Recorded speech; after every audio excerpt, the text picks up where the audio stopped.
आपल्या सूर्यमालेत एक पाहुणा आला आहे, जो कुठल्याही ग्रहाच्या किंवा सूर्याच्या गुरुत्वाकर्षणातून नाही, तर तो आला आहे अब्जावधी दूर दुसऱ्या ताऱ्याच्या प्रणालीतून. हो, हे खरं आहे. नमस्कार मित्रांनो, स्वागत आहे तुमचं फॅक्ट युनिव्हर्स मराठी यूट्यूब चॅनलवर. आज आपण बोलणार आहोत एका अत्यंत रोमांचक आणि रहस्यमय विषयावर.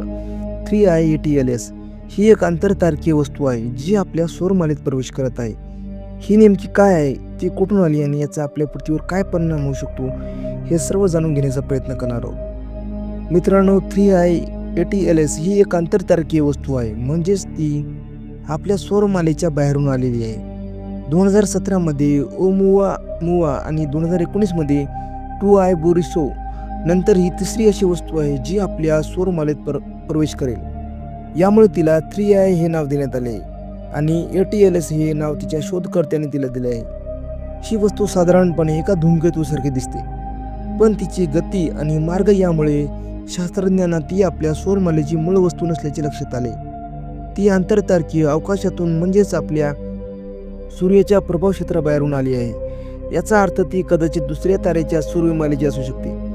3I ATLS ही मूळ स्रोत अजूनही शास्त्रज्ञांसाठी गूढ आहे. ती कदाचित एखाद्या ताऱ्याच्या प्रभाव क्षेत्रातून बाहेर फेकली गेली असावी किंवा ती आंतरतारकीय अवकाशात मोकळ्या जागेत तयार झाली असावी.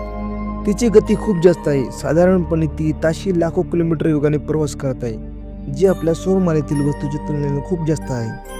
तिचा आकार आणि रचना याबद्दल अजूनही पूर्ण माहिती मिळालेली नाही. काही शास्त्रज्ञांचे म्हणणे आहे की ती बर्फ, धूळ आणि खडकाने बनलेली असू शकते, तर काहींच्या मते ती पूर्णपणे खडकाळ असू शकते. तिचा आकार साधारणपणे 5 ते 15 किलोमीटर इतका असू शकतो, पण तिची नेमकी रचना समजण्यासाठी शास्त्रज्ञ अजूनही तिच्यावर दुर्बिणी आणि उपकरणांनी निरीक्षण करत आहेत.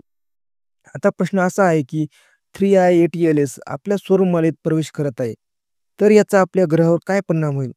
सध्या शास्त्रज्ञांचे म्हणणे आहे की ती सूर्याभोवती एक वक्र मार्गाने फिरेल आणि नंतर पुन्हा आंतरतारकीय अवकाशात निघून जाईल.